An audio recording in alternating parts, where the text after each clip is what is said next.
अब रुख करते हैं लिया का, जहां वीएनएन न्यूज के डिस्ट्रिक्ट रिपोर्टर राना जुल्फकार अली की रिपोर्ट के मुताबिक कोट सुल्तान के कुर्ब जवार में गुड़ तैयार करने वाली मुतअद्दिद देसी मशीनें नस्ब करके गुड़ तैयार किया जा रहा है।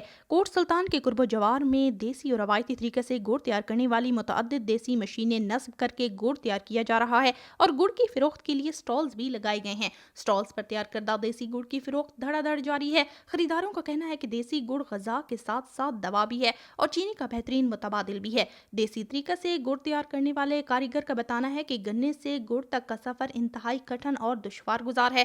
गन्ना कई मराहिल तय करके गुड़ की शक्ल में बदलता है। गन्ने के काश्तकारों का कहना है कि रवायती गुड़ के इस्तेमाल से न सिर्फ चीनी के बहरान से बचा जा सकता है, बल्कि इसे बरामद करके मुल्की ज़र मुबादला के ज़खायर में भी इजाफा किया जा सकता है।